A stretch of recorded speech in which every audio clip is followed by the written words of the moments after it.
I thought I should be very creative and I should call this talk of mine as 3 mistakes of my life. Then I realized Chetan Bhagat has done it. More than 3 mistakes actually. But then,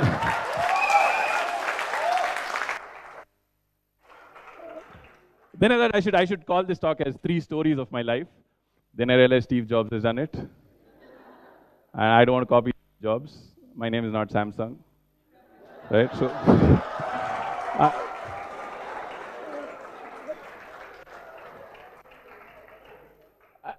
So very creatively, very innovatively, I'm going to call this talk of mine as 3 experiments of my life.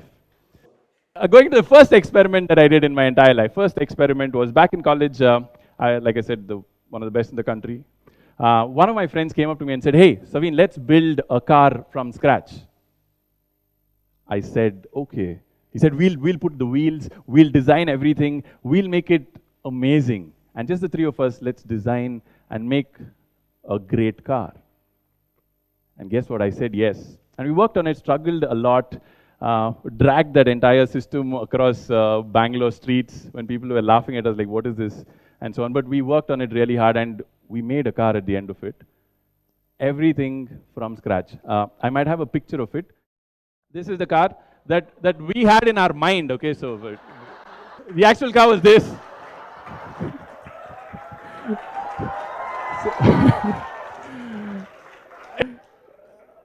Alright, don't laugh at it, okay? It's not that bad. That's a bike engine. We put it on a frame, and the wheels are from an auto rickshaw. The steering wheel is from a standard Herald car. It doesn't even have a seat, and the spark plug is right below where you sit. So it's all right. So please don't laugh at it, okay? It successfully ran, okay, once. Just.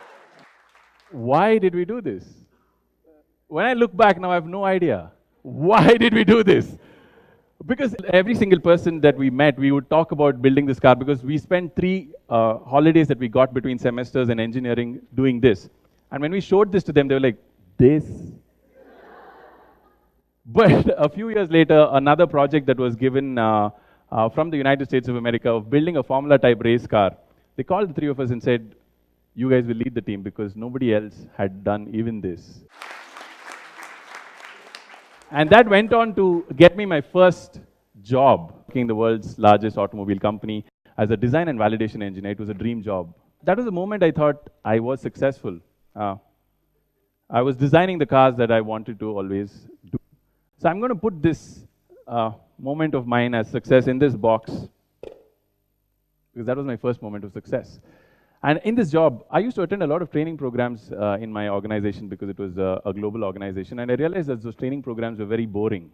I thought it was very informative, but it was not interactive. So I got this idea that we can train people by interacting with them more, making them play games, having fun, using humor as a tool, and so on. But I didn't have any experience of running a company. I didn't have any experience in the HR side of things, but I thought it's worth a shot. That was my next, second experiment that I want to talk about, is leaving my stable job and jumping to do something that is completely unknown. It was one of the most difficult things I've done. How many of you have a strict dad? Raise your hand. Okay. Now, let's take one of the most ruthless people on earth. Let's take Adolf Hitler. If Adolf Hitler was here, my dad was here. Okay. No, that's because my dad was taller, that's all. Now, if your dad took you on a trip, like foreign trip, etc. My dad also took me on a trip. It was called guilt trip.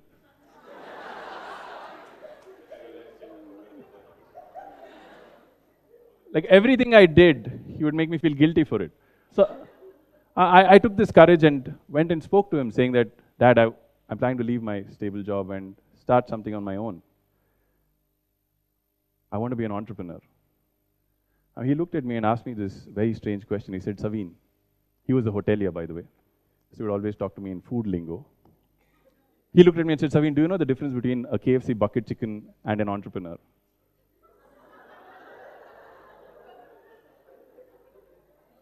I said, "No, Dad." He said, "A KFC bucket chicken can feed a family of 4.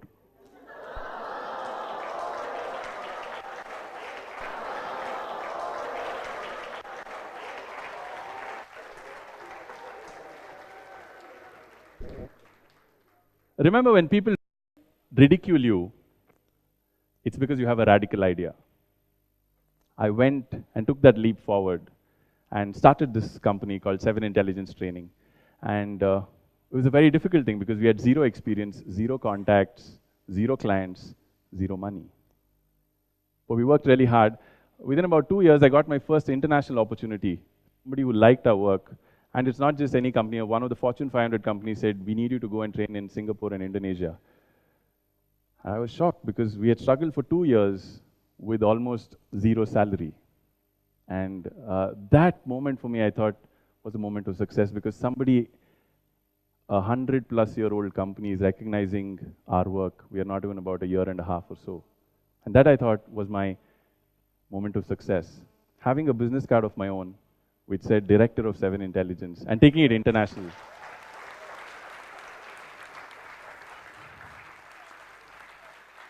Now I'm going to talk about the third experiment that I did in my life. The most interesting one, the most bizarre one, which was called as Punch Tantra.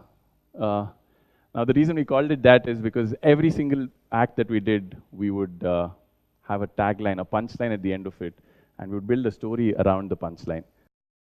So in this art form, what happens is people on stage do not speak a word, but there's one source of sound who's sitting in the corner, giving all the voices, all the dialogues, all the sound effects, or there's an audio clipping playing. So it is a very unique art form. Now, that person controls everything that happens on stage. And the actors don't have to mug up the lines. We are engineers, you see. Actually, it was easier to explain this art form when the previous government was there at the center. But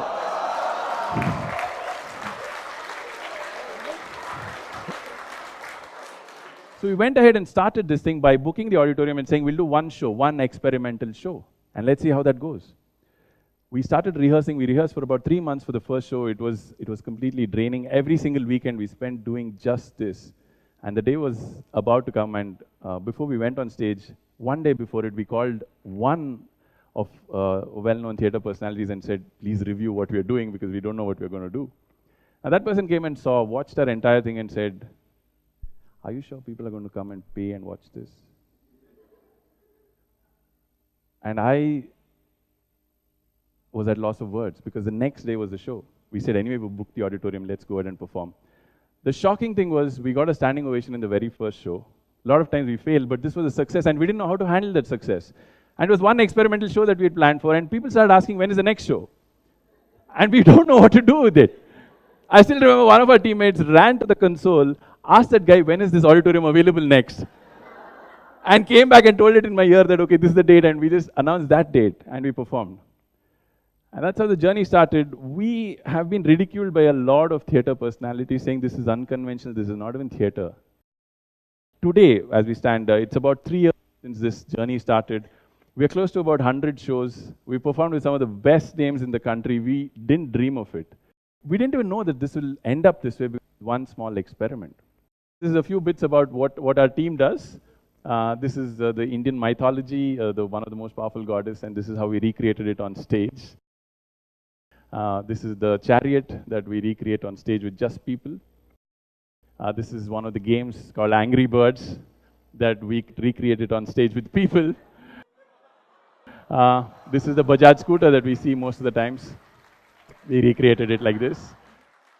So at that moment of fame, personally for me, I thought getting to be in the newspaper in the front page, no, actually the second page, but was, I thought, a moment of success for me at that moment. And then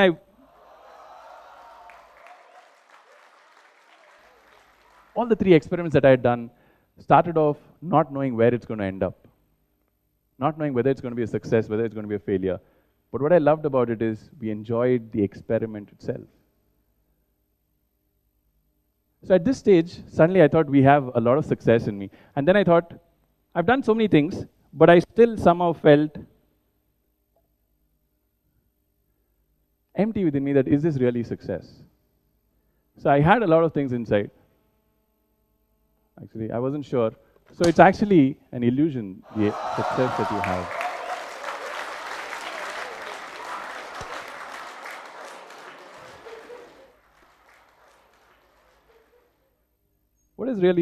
what is the meaning of success? Because it is truly an illusion, right? We don't know what is success. According to me, success is going and giving your idea a fair shot, at least one shot. Think of the successful leaders that we look up to as per the society. If you take Steve Jobs is no more, but his simplistic design idea still exists. Mother Teresa, she's no more, but her idea of care and empathy still exists. If you look at Mahatma Gandhi, his idea of satyagraha and non-violence still somewhat exists, right? So all these great leaders did the same thing. Now, I thought I'll give you another example of why experimenting without anybody giving you any incentive drives you towards excellence. How many of you here use Wikipedia? Do you know how many pages are there on Wikipedia? It has 50 lakh articles, but it has about 3 crore 71 lakh 51,567 web pages. That's huge. So if you were running Wikipedia, you would have to hire so many people, right? Now, do you know how many people work in Wikipedia? Yes? 65 people, that's it. 65 people, how do they handle this kind of a volume? There are 1.8 million free volunteering contributors. Why do they do this? I found a very interesting article on toilet paper orientation. Now, you should realize that who is this guy who's written it? 5 full pages on toilet paper orientation. Now, what is the difference between these two? The over-orientation and the under-orientation. Why is he doing this? Right?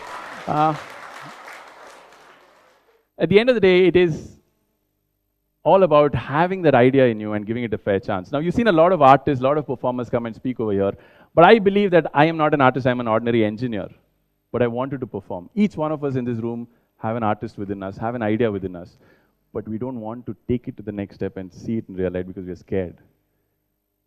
The most important thing is that somebody from the outside might ridicule your idea, but the worst thing to do is you ridiculing it yourself and killing an idea. So give your idea a fair chance, because like Ted says, your idea is worth spreading.